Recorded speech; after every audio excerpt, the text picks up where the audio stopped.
নমস্কাৰ। ৰাইজৰ দলৰ এই বিশাল গণসমাৱেশ আৰু যোগদান কাৰ্যসূচীৰ সন্মানীয় সভাপতি মহাশয়, মঞ্চত উপবিষ্ট ৰাইজৰ দলৰ কেন্দ্ৰীয় সমিতিৰ অন্যতম সাধাৰণ সম্পাদক তথা একালৰ আমচুৰ সভাপতি আজিজুৰ ৰহমান ডাঙৰীয়া, মঞ্চত উপবিষ্ট ৰাইজৰ দলৰ কেন্দ্ৰীয় সমিতিৰ অন্যতম সম্পাদক বন্ধুবৰ মনিৰুজ্জামান ডাঙৰীয়া, মঞ্চত উপবিষ্ট আমাৰ ৰাইজৰ দল কৃষক মুক্তি সংগ্ৰাম সমিতি, ছাত্ৰ মুক্তি সংগ্ৰাম সমিতি আৰু ইতিমধ্যে আজিৰ এই অনুষ্ঠানত আনুষ্ঠানিকভাৱে ৰাইজৰ দলত যোগদান কৰিবলৈ অহা বিভিন্ন প্ৰাক্তন আৰু বৰ্তমানৰ সন্মানীয় প্ৰতিনিধিসকল আৰু ইয়াত উপস্থিত সন্মানীয় মন্দিৰ সমষ্টিবাসী ৰাইজ, ছাত্ৰ যুৱ সমাজ, আপোনালোক সকলোলৈ আকৌ এবাৰ সালাম জনাইছো, নমস্কাৰ জনাইছো। সন্মানীয় ৰাইজ, আজিৰ দিনটো আমাৰ নৱগঠিত মন্দিৰ সমষ্টিৰ ৰাজনৈতিক ইতিহাসত সদায় এক ঐতিহাসিক দিন হিচাপে, এক বিশেষ দিন হিচাপে নিশ্চয়কৈ বিবেচিত হৈ থাকিব। কিয়নো আজি অনুষ্ঠিত হোৱা ৰাইজৰ দলৰ এই বিশাল গণসমাৱেশত বাগবৰ সমষ্টিৰ কৰ্মদক্ষ বিধায়ক তথা অসম বিধানসভাৰ এগৰাকী বলিষ্ঠ কণ্ঠ শ্বেৰমান আলী আহমেদ ডাঙৰীয়াই আজি কেইবা সহস্ৰাধিক তেখেতৰ সমৰ্থক আনুষ্ঠানিকভাৱে ৰাইজৰ দলত যোগদান কৰিব। আৰু বিধায়ক শ্বেৰমান আলী আহমেদ ডাঙৰীয়াক আদৰণি জনাবলৈ আমাৰ ৰাইজৰ দলৰ সভাপতি তথা বিভাগৰ সমষ্টিৰ সন্মানীয় বিধায়ক অখিল গগৈ ডাঙৰীয়া ইয়াত উপস্থিত থাকিব। আৰু ইতিমধ্যে তেখেতসকলে খৰিচালা পোৱা অৱস্থা হৈছেহি আৰু অতি কম সময়ৰ ভিতৰতে আপোনালোকৰ আগত আহি উপস্থিত হ'ব। সেইকাৰণে আমাৰ সভালৈ অহা যিসকল সন্মানীয় মন্দিৰ সমষ্টিবাসী ৰাইজ, আমাৰ ছাত্ৰ যুৱ বন্ধুসকল, আপোনালোক সকলোকে বিনম্ৰভাৱে আহ্বান জনাইছো।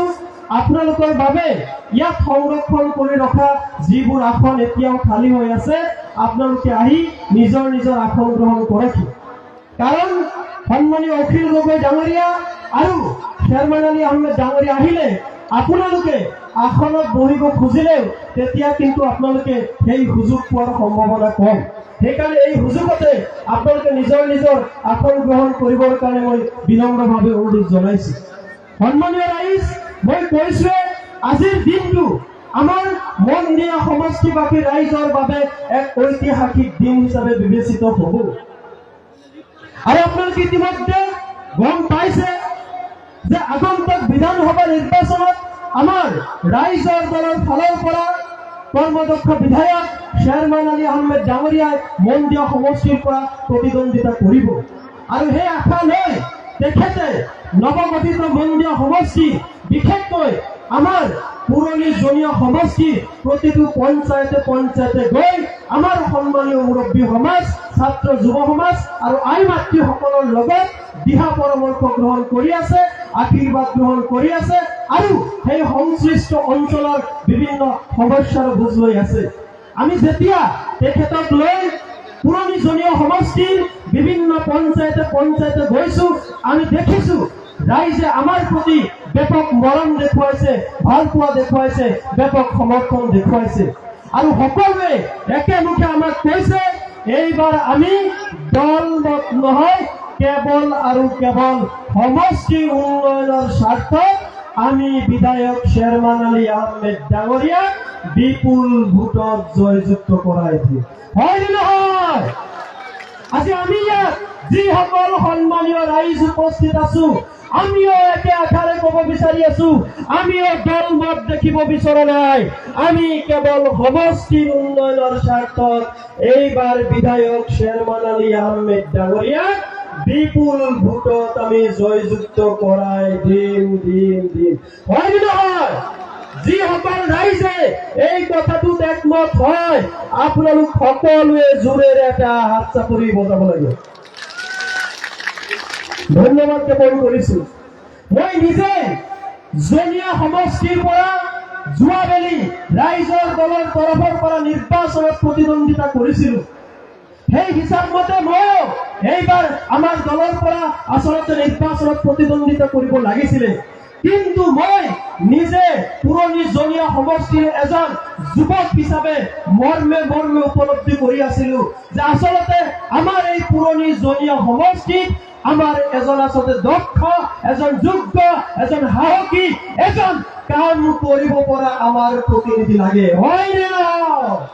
আৰু সেইকাৰণে যেতিয়া মাননীয় বিধায়ক শ্বেৰমান আলী আহমেদ ডাঙৰীয়াই সমষ্টি পুনৰ নিৰ্ধাৰণ কৰাৰ পিছত ইচ্ছা ব্যক্ত কৰিছিলে যে তেখেতে মন্দিয়া সমষ্টিৰ পৰা নিৰ্বাচন খেলিব বিচাৰে, তেতিয়া মই নিজে এইবাৰ নিৰ্বাচন খেলা ৰাখা বাদ দি তেখেতক বুজাইছো, আহক আপুনি আমাৰ দললৈ আহক, আপোনাক লৈ আমি মন্দিয়া সমষ্টিত নিৰ্বাচন খেলিম। আৰু মই এই কথাটো জানো যে আমাৰ পুৰণি জনীয়া সমষ্টিৰ প্ৰতিজন ৰাজনৈতিক আৰু সামাজিকভাৱে সচেতন ৰাইজে আচলতে শ্বেৰমান আলী আহমেদৰ দৰে এজন দক্ষ, এজন যোগ্য, কাম কৰিব পৰা এজন সাহসী জনপ্ৰতিনিধি বিচাৰি আছিল, হয় নে নহয়? সেইকাৰণে বিধায়ক শ্বেৰমান আলী আহমেদ ডাঙৰীয়াই যেতিয়া ঘোষণা কৰিছিল যে মই মন্দিয়া সমষ্টিৰ পৰা নিৰ্বাচন খেলিম, এই ঘোষণা শুনি আমি পুৰণি জনীয়া সমষ্টিৰ ৰাইজ হিচাপে আমি আনন্দিত হৈছিলো, আমি ভাল পাইছিলো। আৰু আজি আমাৰ ভাল লাগিছে, আমাৰ এই ভাল পোৱা, আমাৰ এই আনন্দ, আমাৰ এই ইচ্ছা আজি বাস্তৱত ৰূপায়ণ হবলৈ গৈ আছে, হয় নে নহয়? আজি বাগবৰ সমষ্টিৰ কৰ্মদক্ষ বিধায়ক শ্বেৰমান আলী আহমেদ ডাঙৰীয়াই আনুষ্ঠানিকভাৱে ৰাইজৰ দলত যোগদান কৰিব আৰু আমাৰ ৰাইজৰ দলৰ সন্মানীয় সভাপতি অখিল গগৈ ডাঙৰীয়াই আকৌ এবাৰ আপোনালোকৰ সন্মুখত ৰাজহুৱাভাৱে ঘোষণা কৰি যাব, সমাগত বিধানসভা নিৰ্বাচনত নৱগঠিত মন্দিয়া সমষ্টিৰ পৰা ৰাইজৰ দলৰ পৰাই বিধায়ক শ্বেৰমান আলী আহমেদ ডাঙৰীয়াই প্ৰতিদ্বন্দ্বিতা কৰিব। সন্মানীয় ৰাইজ, এই যে আমি কলো বিধায়ক শ্বেৰমান আলী আহমেদক লৈ আমি উৎফুল্লিত হৈ আছো, আনন্দিত হৈ আছো, ইয়াৰ কিন্তু কাৰণ আছে, হয় নে নহয়?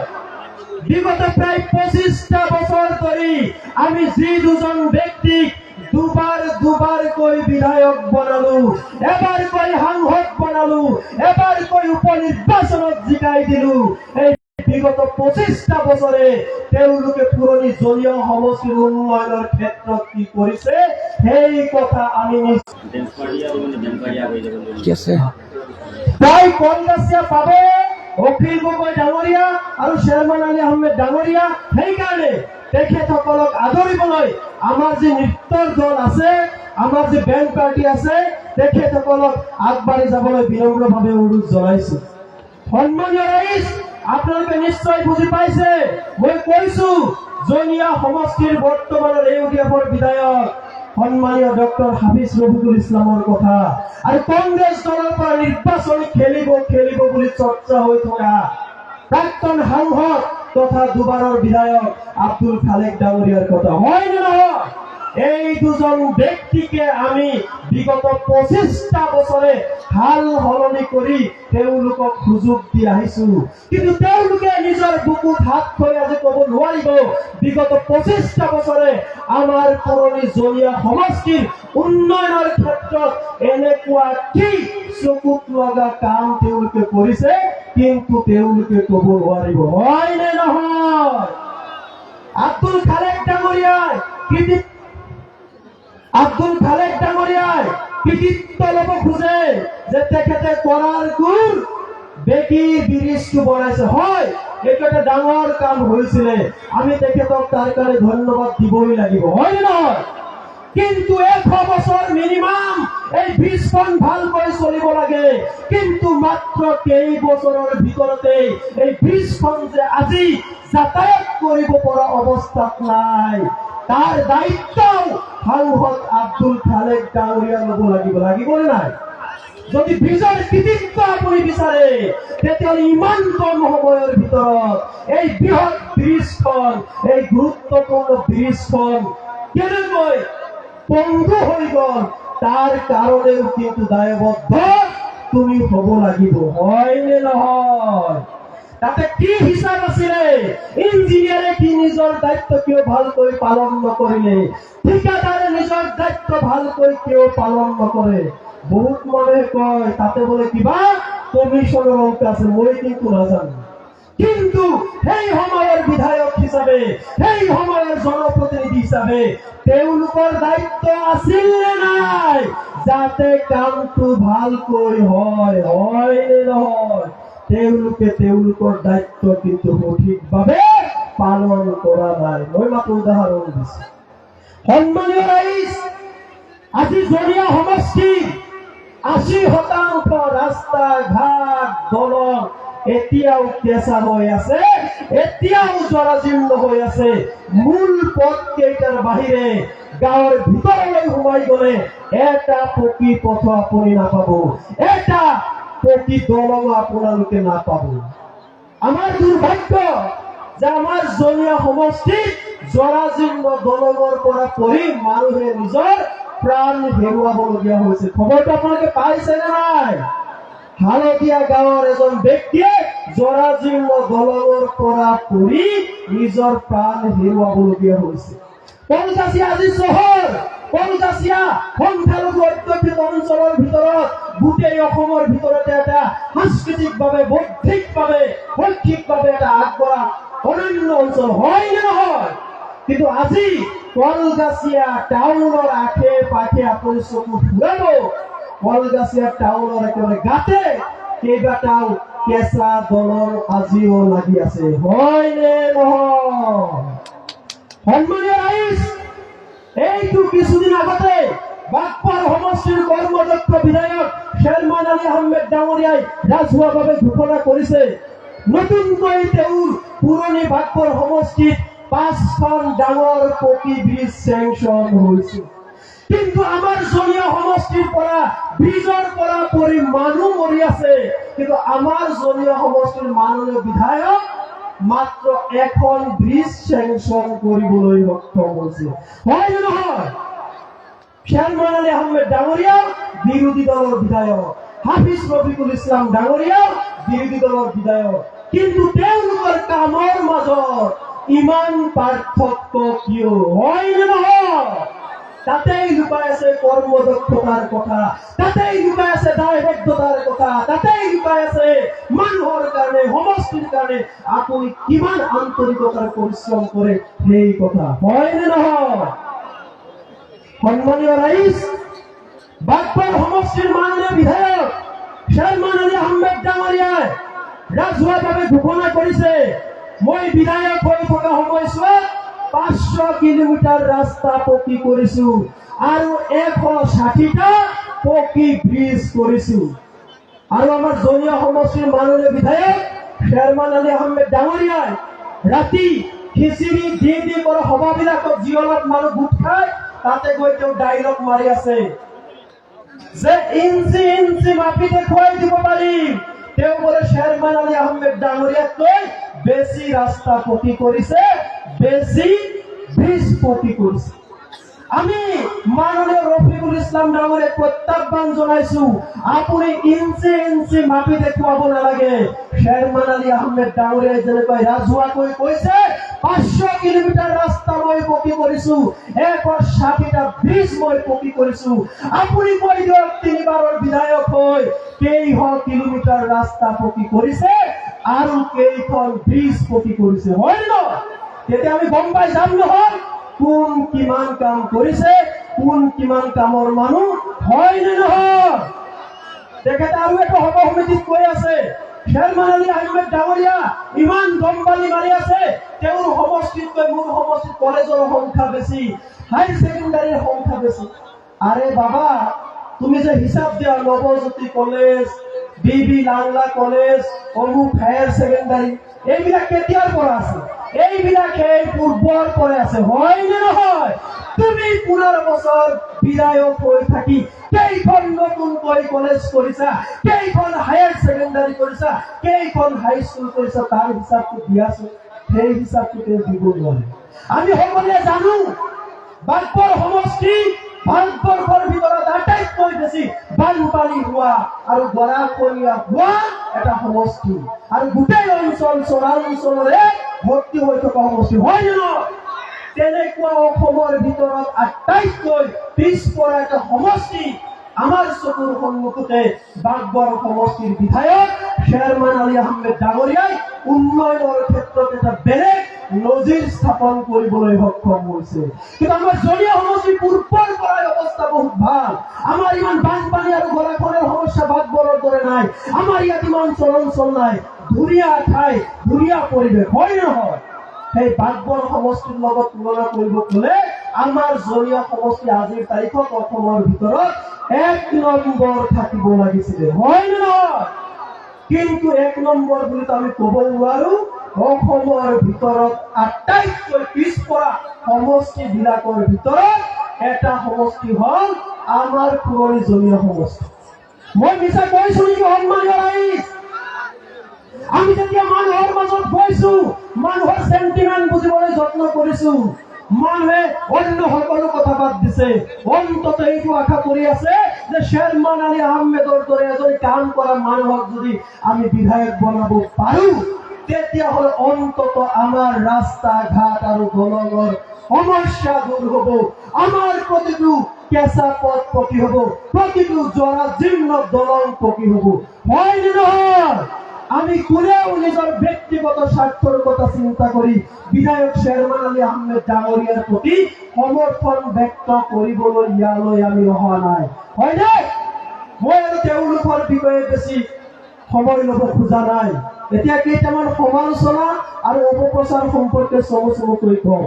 সন্মানীয় ৰাইজ, আমাৰ মাজত কিছু মানুহ ওলাইছে, ৰাস্তা ঘাটে চাহ দোকানে ক'ব শ্বেৰমান আলী আহমেদ ডাঙৰীয়া ভাল মানুহ, কামৰ মানুহ, আমিও ভোট দিম বুলি ভাবিছো।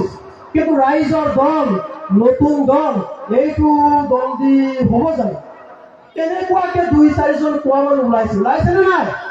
সেইসকল সাধাৰণ ৰাইজ নহয়, সেইসকল কোনোবাই কংগ্ৰেছৰ লগত, কোনোবাই ইউডিএফৰ লগত, দলৰ লগত জড়িত হৈ আছে, তেওঁলোকে সেই কথাবিলাক কৈ আছে। কিন্তু সন্মানীয় ৰাইজ, আমি সকলোৱে জানো গণতন্ত্ৰত ৰাইজেই ৰজা, অৰ্থাৎ ৰাইজৰ হাতত সৰ্বোচ্চ ক্ষমতা আছে, হয় নে নহয়? ৰাইজে যাক ভাল পাব, ৰাইজে যাক ভোট দিব, ৰাইজে যাক জিকাব বিচাৰিব, তেওঁ জিকিব, হয় নে নহয়? মোৰ দৰে আশৰাফুল ইছলাম বা অন্য কোনোবা দলৰ XYZ এজন কৰ্মী নেতাই কাৰোবাক জিকাবও নোৱাৰে, কাৰোবাক হৰুৱাবও নোৱাৰে, হয় নে নহয়? সেইকাৰণে সন্মানীয় ৰাইজ, আপোনালোকক বিনম্ৰভাৱে অনুৰোধ কৰিব খুজিছো, ৰাইজৰ দল নতুন দল হ'ব পাৰে, সেই বুলি আপোনালোকে কেতিয়াও মনত দুৰ্বলতাক প্ৰশ্ৰয় নিদিব। আপোনালোকে শ্বেৰমান আলী আহমেদক কামৰ মানুহ বুলি জানে, যোগ্য মানুহ বুলি জানে, সাহসী মানুহ বুলি জানে, সমষ্টি উন্নয়নৰ কাৰণে যেনেকে কাম কৰিব পাৰে, নিজৰ জনগোষ্ঠীৰ ওপৰত নামি হোৱা প্ৰতিটো অন্যায় অত্যাচাৰ নিপীড়নৰ বিৰুদ্ধে বিধানসভাৰ ভিতৰে বাহিৰে আটাইতকৈ শক্তিশালীভাৱে মাত মতা এজন নেতা হৈছে শ্বেৰমান আলী আহমেদ ডাঙৰীয়া, হয় নে নহয়? গতিকে তেখেতসকলক যদি আপোনালোকে বিচাৰে, তেখেতসকলক যদি আপোনালোকে জিকাব বিচাৰে, পৃথিৱীৰ এনেকুৱা কোনো শক্তি নাই, ইনশাল্লাহ তেখেত জিকিবই, ইয়াত কোনো সন্দেহ নাই। দ্বিতীয় কথাটো হ'ল, কিছুমান মানুহে অপপ্ৰচাৰ কৰি আছে, অন্য তেওঁলোকৰ কোনো কথা বা কাম নাই। 2-4জন ফেচবুকত ইউটিউবাৰ লগাইছে, তেওঁলোকে বাগবৰ সমষ্টিত ঘূৰি বিচাৰি ফুৰিছে, ৰাস্তা ঘাট ক'ত বেয়া, দলং ক'ত বেয়া, ইমান সহজতে তাতে বেয়া ৰাস্তা ঘাট তেওঁলোকে পোৱা নাই। কিন্তু 200 মিটাৰ, 100 মিটাৰ, 300 মিটাৰ যিবিলাক ৰাস্তা পকীকৰণ কৰাৰ কাৰণে আচলতে আঁচনিত সোমাব পৰা নাই, মিনিমাম 500 মিটাৰ দীঘল হলে আচলতে প্ৰধানমন্ত্ৰী গ্ৰাম সড়ক যোজনাৰ জৰিয়তে ৰাস্তা পকী কৰিব পাৰি। বহুত মানুহে এই কথা নাজানে। গতিকে সৰু সৰু কিছুমান গাঁৱৰ ভিতৰুৱা পদপথ খোজ কৰা ৰাস্তা এতিয়াও হয়তো অসম্পূৰ্ণ আছে, আৰু তেওঁলোকে সেই ৰাস্তাবিলাক দেখাই কয় শ্বেৰমান আলী আহমেদ ৰাস্তা পকী কৰিছে, কাম কৰিছে। হাঁহিও উঠে, খঙো উঠে। মই মাত্ৰ এটা কথাই কম, পুৰণি জলীয় সমষ্টি আৰু বাগবৰ সমষ্টিৰ মাজত আৰু হাফিজ ৰফিকুল ইছলাম আৰু শ্বেৰমান আলী আহমেদৰ মাজত এটাই পাৰ্থক্য, বাগবৰ সমষ্টিত কেঁচা ৰাস্তা বিচাৰি ফুৰিব লাগে আৰু আমাৰ জনীয়া সমষ্টিত পকা ৰাস্তা গাঁৱে গাঁৱে বিচাৰি ফুৰিব লাগে, পোৱা নাযায়, হয়নে নহয়? 3 নম্বৰ কথাটো হ'ল একাংশই অপপ্ৰচাৰ কৰি আছে শ্বেৰমান আলী আহমেদৰ বিৰাট খঙাল, বেয়া ব্যৱহাৰ কৰে, একদম অসভ্য মানুহ, তেওঁ তাতে আপোনালোকে ওচৰতে যাব নোৱাৰিব, হয়নে নহয়? একাংশ মানুহে এই কথাটো অপপ্ৰচাৰ কৰি আছেনে নাই? সন্মানীয় ৰাইজ, মই আপোনালোকক এটা কথা ক'ব বিচাৰি আছো, বিধায়ক শ্বেৰমান আলী আহমেদ ডাঙৰীয়াই কেতিয়াও সাধাৰণ ৰাইজৰ লগত বেয়া ব্যৱহাৰ কৰা নাই, খং কৰা নাই, নকৰে। তেখেত এজন উচ্চ শিক্ষিত মানুহ, ভদ্ৰ মানুহ, জানে কাৰ লগত কেনেকুৱা ধৰণে ব্যৱহাৰ কৰিব লাগে। ফেচবুকত যিসকলে ভিডিঅ' ভাইৰেল কৰি আছে খং কৰা, ৰাইজৰ লগত বেয়া ব্যৱহাৰ কৰা, তেওঁলোক কোনো ৰাইজ নহয়, হয় তেওঁ কোনো দলৰ নেতা কৰ্মী চামচা নতুবা দুৰ্নীতিগ্ৰস্ত ঠিকাদাৰ বিষয়া, হয় নে নহয়? এতিয়া কোনোবা দুৰ্নীতিগ্ৰস্ত ঠিকাদাৰ, কোনোবা বিষয়া, কোনোবা ডিসি, কোনোবা এসপি, কোনোবা দলৰ কোনো চামচা কৰ্মীয়ে যদি মানুহক বিভ্ৰান্ত কৰিব খোজে, প্ৰয়োজন সাপেক্ষে খং কৰিবলগীয়া হ'ব পাৰে, হয় নে নহয়?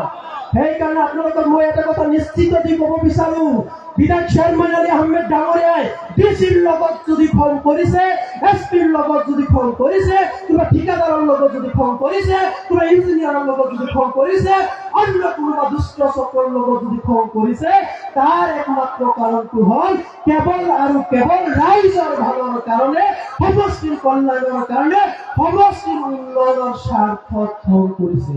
মই আপোনালোকক এই কথাটো গেৰাণ্টি দিওঁ, হয় নে নহয়? খং এবিধ মানসিক শক্তি, ইয়াক আমি ব্যৱহাৰ কৰিব পাৰিব লাগে, আৰু এই কামটো বিধায়ক শ্বেৰমান আলী আহমেদ ডাঙৰীয়াই খুব ভালকৈ কৰিব পাৰে। মই মাত্ৰ এটা উদাহৰণ দিম, আমি জনীয় সমষ্টিৰ মানুহ হিচাপে, বৰপেটা জিলাৰ মানুহ হিচাপে আমি বিগত সময়ছোৱাত দেখিছো যে হিমন্ত বিশ্ব শৰ্মাৰ ভাতৃ এসপি হৈ থাকোতে বৰপেটাত এনেকুৱা কোনো অনিয়ম, দুৰ্নীতি, ভ্ৰষ্টাচাৰ, জুৱা, মদ, ভাং, ড্ৰাগছ বাকী নাই, আমাৰ সমাজখন পংগু কৰি দিয়াৰ নিচিনা অৱস্থা কৰিছে, হয় নে নহয়? বাকী কোনেও মাত মাতিবলৈ সাহস পোৱা নাই। এদিন কলগাছিয়াত আহি আমাৰ ৰাইজৰ দলৰ সভাপতি অখিল গগৈ ডাঙৰীয়াই মুকলিকৈ সুশান্ত বিশ্ব শৰ্মাৰ বিৰুদ্ধে মাত মাতি গৈছে, আৰু তাৰ পিছত মাত মতা মানুহজন হৈছে বাগবৰ সমষ্টিৰ বিধায়ক শ্বেৰমান আলী আহমেদ ডাঙৰীয়া, হয় নে নহয়? এসপিৰ লগত বেয়াকে কোৱাৰ কাৰণে, বেয়া ব্যৱহাৰ কৰাৰ কাৰণে আপোনালোকে বেয়া পাইছে নেকি? গতিকে তেওঁলোকৰ অপপ্ৰচাৰত আপোনালোকে ভুল নাযাবলৈ বিনম্ৰভাৱে আহ্বান জনাইছে। আৰু এটা অপপ্ৰচাৰ চলি আছে যে শ্বেৰমান আলী আহমেদ ডাঙৰীয়া যদি বিধায়ক হয়, তেতিয়াহ'লে কলগাছিয়াৰ ব্লক উঠি যাব, কলগাছিয়াৰ চাৰ্কেল অফিচাৰ উঠি যাব, তেতিয়া আমি একদম এমএলএক লগ কৰিবলৈ মন্দিয়ালৈ যাব লাগিব। এই কথাটো একাংশ লোকে অপপ্ৰচাৰ কৰি আছে, হয়নে? কিন্তু মাননীয় বিধায়ক শ্বেৰমান আলী আহমেদ ডাঙৰীয়াই ইতিমধ্যে ৰাজহুৱাকৈ ঘোষণা কৰিছে, তেওঁৰ সপোন নৱগঠিত মন্দিয়া সমষ্টিটো আমি অসমৰ ভিতৰত 1 নম্বৰ কৰিব খোজো, আৰু 1 নম্বৰ যদি কৰিব খোজো, তেতিয়াহ'লে কলগাছিয়াত থকা চাৰ্কেল অফিচাৰ থাকিব, কলগাছিয়াত থকা ব্লক থাকিব, মন্দিয়াত থকা চাৰ্কেল অফিচাৰ থাকিব, মন্দিয়াত থকা ব্লক থাকিব, আৰু আমি বিচাৰিম জনিয়াতো চাৰ্কেল অফিচাৰ হ'ব লাগে, জনিয়াতো ব্লক হ'ব লাগে, বৰবিটাতো ব্লক হ'ব লাগে, বৰবিটাতো চাৰ্কেল অফিচাৰ হ'ব লাগে, তেতিয়াহে অসমৰ ভিতৰত 1 নম্বৰ কৰিব পাৰিম, হয় নে নহয়? আৰু বিধায়ক শ্বেৰমান আলী আহমেদ ডাঙৰীয়াই ইতিমধ্যে ঘোষণা কৰিছে, সপ্তাহত এদিনকৈ তেখেতে কলগাছিয়াত ৰাইজৰ লগত বহিবলৈ তেওঁ সময় দিব। আপোনালোকে কোনে মন্দিয়াত যাব নালাগে, গুৱাহাটীত যাব নালাগে, কলগাছিয়াতে তেখেতে আপোনালোকৰ লগত লগ কৰিবলৈ প্ৰতিটো সপ্তাহত এদিনকৈ থাকিব। ভাল হ'বনে বেয়া হ'ব? গতিকে তেওঁলোকৰ অপপ্ৰচাৰত ভুল নাযাব। সেইকাৰণে মাননীয় বিধায়ক শ্বেৰমান আলী আহমেদ ডাঙৰীয়াই কৈছে, কলগাছিয়াটো কেৱল আমাৰ মন্দিয়া সমষ্টিৰ কেপিটেল হৈ থকাটো নিবিচাৰো, শিক্ষাৰ ক্ষেত্ৰত, অৰ্থনৈতিক ক্ষেত্ৰত, এনেও নামনি অসমৰ সংখ্যালঘু মুছলমান এলেকাৰ ভিতৰত কলগাছিয়া আটাইতকৈ আগবঢ়া, আৰু আগবঢ়াই লৈ নামনি অসমৰ এটা গুৰুত্বপূৰ্ণ এলেকা, শিক্ষাৰ ক্ষেত্ৰত, অৰ্থনৈতিক ক্ষেত্ৰত, বাণিজ্যৰ ক্ষেত্ৰত সকলো ক্ষেত্ৰত আমি আগবঢ়াই লৈ যাব লাগে, লাগে নে নাই?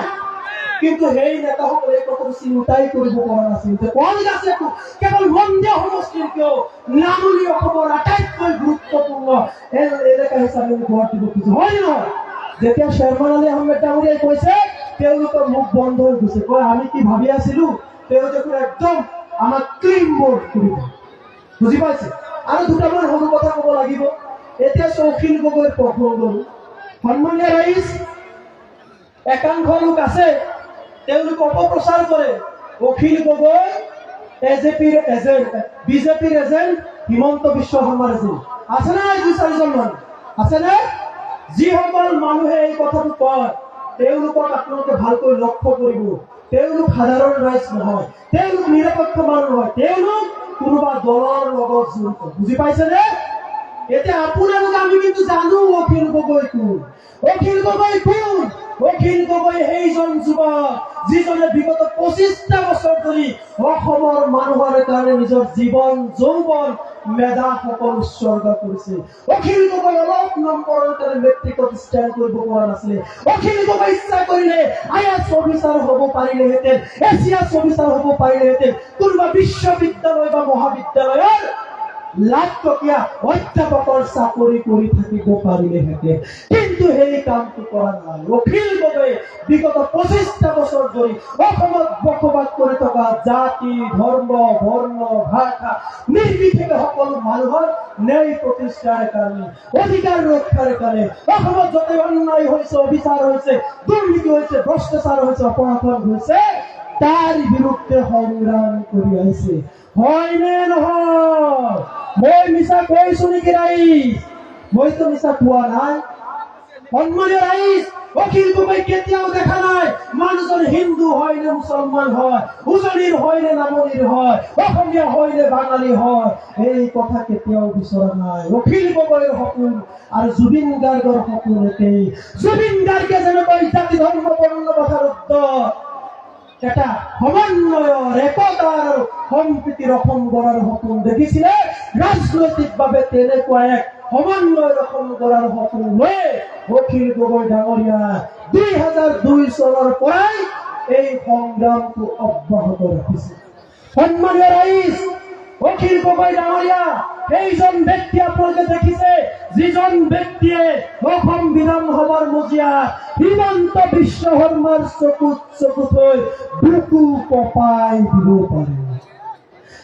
অখিল গগৈ সেইজন নেতা, যিজন নেতাই অসম বিধানসভাৰ ভিতৰত হিমন্ত বিশ্ব শৰ্মাৰ চকুত চকু থৈ আঙুলি দেখুৱাই কয়, হিমন্ত বিশ্ব শৰ্মা আপোনাৰ দৰে 2 নম্বৰী ৰাজনীতিক অসমৰ ৰাজনৈতিক ইতিহাসত নাই, আপোনাৰ দৰে সাম্প্ৰদায়িক ৰাজনীতিক অসমৰ ইতিহাসত দ্বিতীয়জন নাই, আপোনাৰ দৰে দুৰ্নীতিগ্ৰস্ত ৰাজনীতিক অসমৰ ৰাজনৈতিক ইতিহাস